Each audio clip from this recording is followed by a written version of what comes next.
I made one vital big mistake. Mother Nature, you win. If you don't laugh, you'll cry. 4 days tomorrow. Come see the damage. Before we get into it, this is building a dream. I'm Jasmine and I bought this untouched land with the goal to build my own off-grid container house and homestead with no experience. As an owner builder in Australia, there's only 2 jobs that you can't complete yourself, and that's the plumbing and electrical. However, I had also wanted to contract one more job out, and that was my foundations, which I got a contractor in to start, but then I just got quoted 60% of my entire build budget for contractors to do my foundation. So just so you guys know, my build budget is extremely small. It's 100,000 Australian dollars. So I got numerous different quotes back all around the $60,000 mark, which obviously just wasn't going to work. Some people are shocked by this price and some say it's reasonable. I was in the first group. I believe it's due to my plans being majorly over-engineered due to my soil type, which is clay. Like, can you see? This is a terrible soil to build foundations in because during the winter there is lots of movement and clay also doesn't drain well either. Technically, over-engineered plans aren't a terrible thing if I want my house to withstand time, which I do, but it'll just be up to me to keep the cost down. I found the hardest part of completing my foundations alone, after the digging of course, was finding information and methods. So I'm going to show you each stage of the foundation process so you know what's involved in building your own house foundations. So the first stage of the foundations happened a while back when I first bought the land and I got my soil tests and building plans completed. This is a really important stage as it determines how your foundation should be built to suit your site and the exact measurement standards and methods to use. For my foundations, I'll be having 16 concrete piers with footing pads. The second stage is measuring and marking out. I was lucky to have this stage started for me by the contractor that came to the site for a day. He installed level batter boards around the perimeter of the foundations. He also had put in nails for the 4 corner string lines. Got nails here, but I later realised that the measurements were incorrect. So this wasn't the contractor's fault, but they did need to be redone. The first job that I had on the site was checking the batter boards were in fact level and that the nails for the string lines were in the correct places. At this stage, I was going off the measurements on the plans like the contractor was. So I used my laser level for the first time and checked that the batter boards were level and began measuring the distance between the nails on the batter boards. I've marked out the centre of my corner footings. I want to go and mark out all the centres of where the footings will be, and then I can mark out the footing pads that will be around. Adding these new batter boards with stakes into the rock hard ground should have been my first indicator on how hard the digging stage was going to be. I had to work out exactly the right position that these batter boards needed to be placed. So I started by running a string line from one corner nail to another to get the rough placing. And after I'd hammered the stakes in and secured the board using the string line and the level, I checked them all with the laser level to make sure that they were spot on. Next, I had to find where my nails would be placed on my new batter boards by measuring the distance from the other ones that were already correct.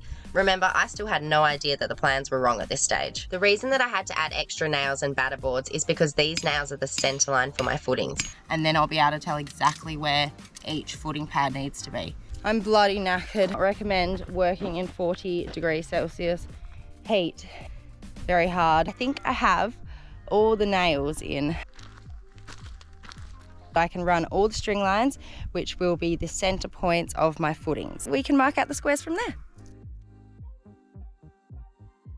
So when I'd finally finished running my string lines and I was going to call it a day, that's when I realised the plans are wrong.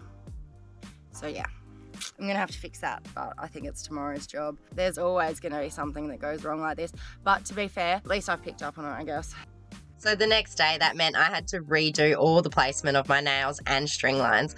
Luckily, my batter boards are fine because they're all level and still outside the perimeter of the house. Day 2, let's get measuring. Not the right one.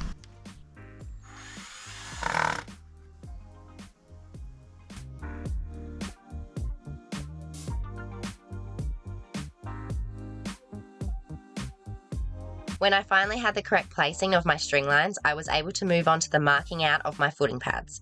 I did this by using my string line to find the centre of my footing on the ground and create a square around it using my drywall tee and the 3-4-5 method to find a square. I then used marking spray to mark it out. At this point, I also decided to get on the phone with a local guy who owns a digger that he hires out. I gotta dig some footing pads. Oh no, I'm gonna drive the digger. So is that okay for Monday? Well, I'll see you Monday then. I love that. Oh, 400 and something plus GST plus this, unless we do cash. Yes, let's do cash. With all my footing pads marked out, I then had to take down my string lines. I used a stick to wrap the string around so that I could unwind it easily in the future. And then I was all ready to bring in the digger on Monday. Monday arrived and I was officially in the third stage of doing my foundations, which was digging the footings. Digger day. So I have the digger in. I'm gonna dig out the footing pads for the foundations and also a trench around where the foundations will be. I say I'm gonna dig a trench, but I made one vital big mistake. I hired this digger for 1 day, which according to the guy was 8 hours, not 24. So this meant I had to have it back at 4 p.m. So I was on a strict time schedule to get these holes dug. And in my head with a machine, I thought, how hard can it be? Well, there was 2 big factors that I hadn't thought about, and that was my lack of experience using a digger and my soil type. The digger struggled to get through the rock hard clay, and I realized halfway through the day that this job was never going to get done in less than 8 hours. So I got back on the phone and hired it for another day. And like the start of any new day, I was hopeful again to get it completed. But as the second day started coming to an end, I realized I didn't have the budget to afford a third and that I would need to continue digging the holes by hand. And that was not an easy or fast process. I'm already over this. After 3 weeks of this, I found a lifesaver on Marketplace.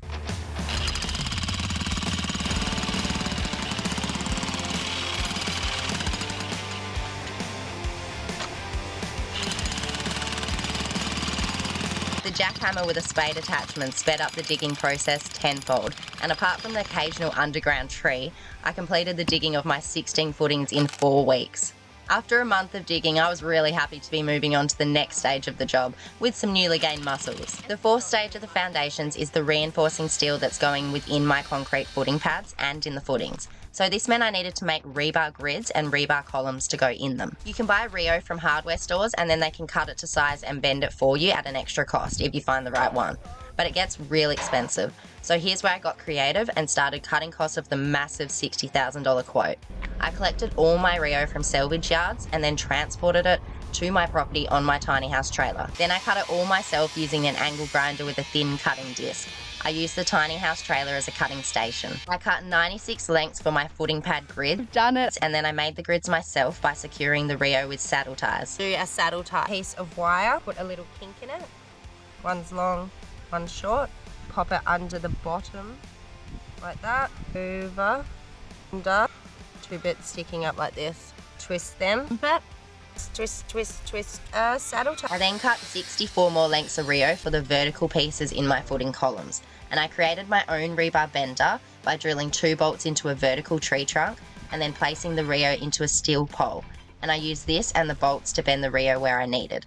Each vertical piece needed a foot. So I bent all 64 lengths to give them feet. I'm really liking this log. I then moved on to making the Rio ties for my columns. These are square shaped and they're secured to the vertical pieces to create the columns. They'll be placed inside my footings. I had to bend 152 of these ties, so I felt like a pro by the end of it. I'm done! Finally! Then it was just a matter of securing all the Rio ties onto my vertical Rio pieces with tie wire correctly spaced. I used sawhorse legs over a table as a base for creating my columns. And apart from a slight hiccup for the first column. Alright, so I finished the tower. And now, how am I oh shit, Jasmine. Oh boy. It worked really well. With both sets of 16 grids and columns complete, I was able to move on to the 5th stage, which is making the formwork for the footings and footing pads. I'm starting with the footing pad forms first, which essentially are just mini versions of formwork around a slab. Make the formwork, so first I make the 2 parallel walls for the forms. Got 1 stake drilled onto this bit of timber, and then I'm going to put the other one on top, and I line it up. Then I can drill that one in too. Then I just pop in 2 timber screws. I can pop my other one on here. We can do our bottom one.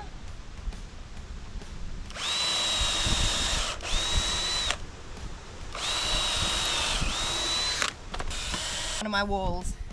And now I can just screw the walls together with my other 4 pieces. A lot of people asked why these are needed, and I would say it's probably the over-engineered plants and soil type.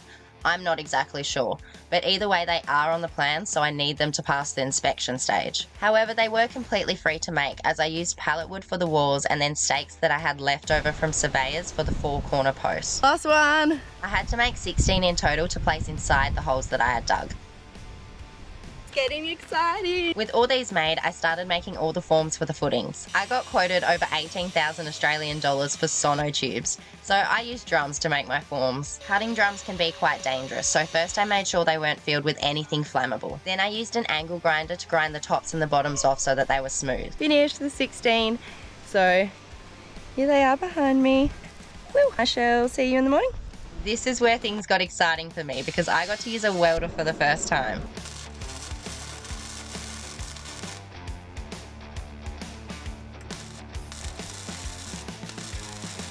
I know my technique is horrible. This was literally my first go. I'll get better, I promise. I had to weld 32 drums together to create 16 footings. These then all had to be cut down to different sizes. But wait, there's more. The footings don't sit inside of the holes. They hover above the ground. So I also need to make bracing to secure the footing forms in place for pour day. This is going to be the bracing for the footings. These are going to be the footings.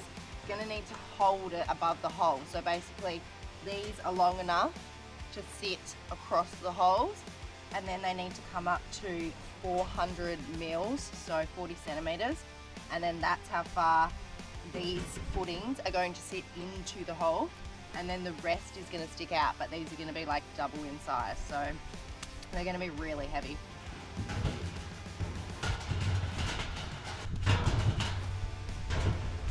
Please work.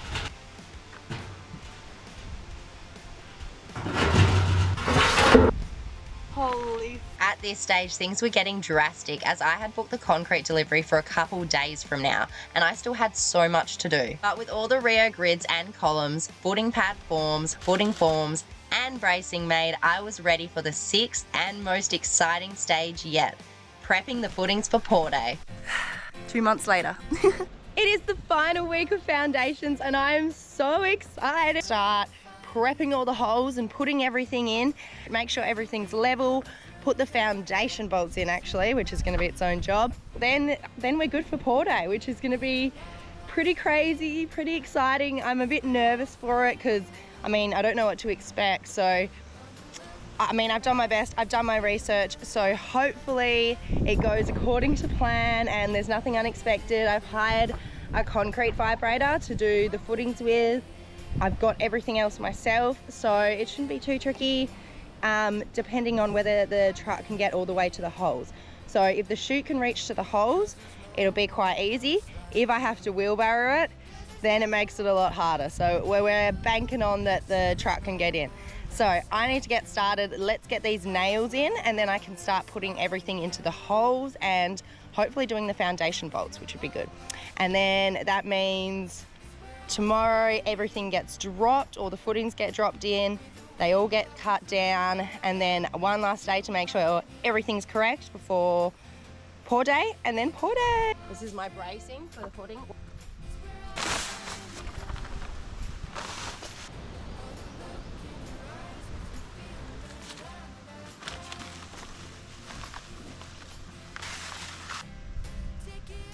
And Marie, this form is a tight.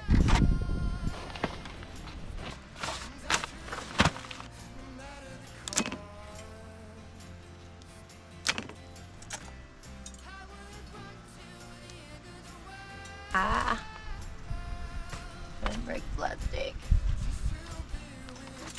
I need to get in the hole first. Ooh.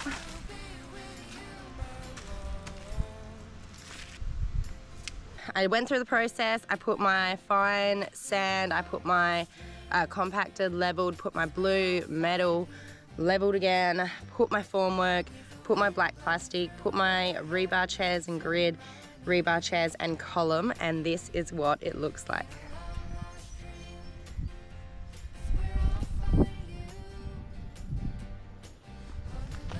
So it's looking really good, but I still just need to stake in around the outside there, but I'll wait until I run my string lines to make sure that I have everything square in here.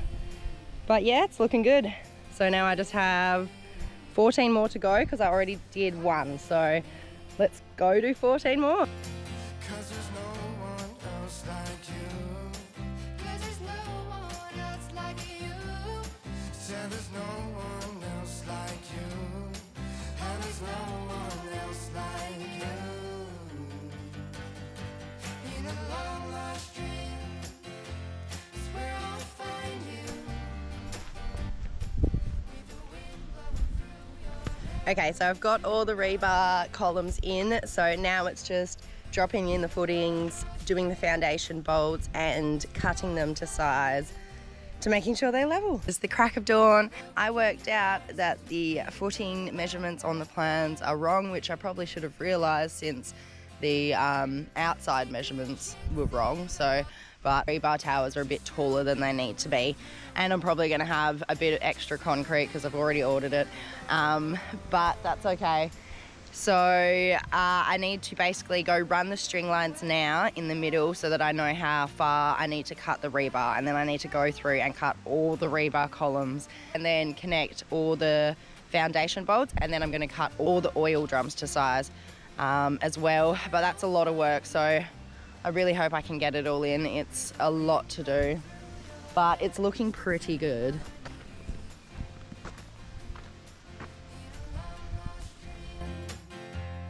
where I'll find you. Oh, the look in your eyes makes me feel the love again. Begging, please, come with me. I've just finished the foundation bolts, but it's like almost 3 in the afternoon, which is not good because I wanted to have all the footings cut as well, and I've got maybe 3 hours of daylight left, so I need to measure them all up and then I need to cut them, and they need to be perfect. So let me show you these foundation bolts, and then I need to get on to measuring and cutting these drums. And it is pelting down. You should see what's just happened. Come see the damage. Literally was just ready for tomorrow, for pour day. Everything's set. They're going in. Everything was just ready to go. And I made one vital big mistake. I held off on doing the drainage for the foundations. Probably should have dealt with that first. This was all running into there. This was all running into there. And this was all running into there.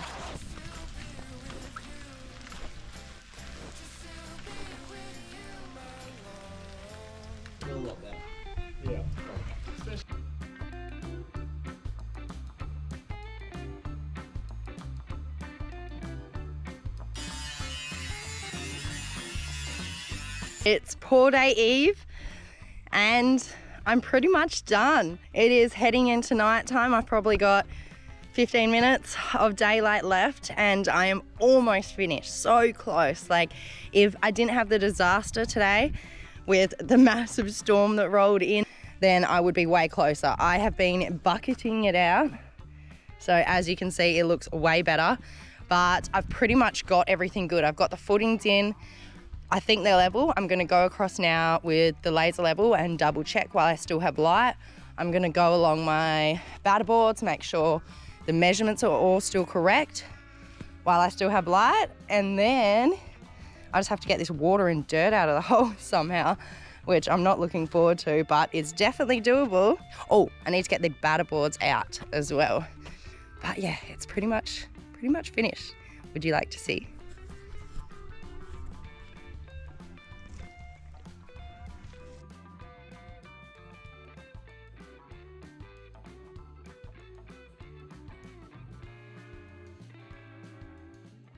It's official. Pour day is here. Just make sure I don't fall in a hole. But I think I've got everything done, as much as I can at least, and all the important stuff. It's just because of the rain that there's still a little bit of water and dirt in the holes. And because I have no experience, I have no idea how important that is, but hopefully not that important. Very exciting. I'm really nervous. I'm imagining disaster, but let's hope that doesn't happen. There we have it. 16 footings.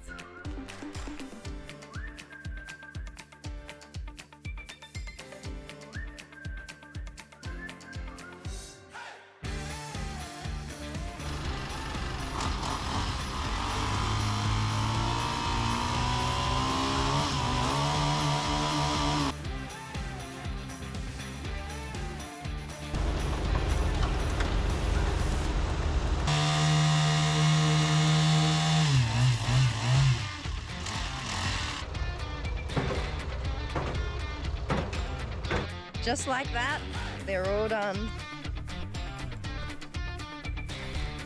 Actually didn't think I was gonna reach this point. I had so many doubts. I did it, and they're done. And I am so proud.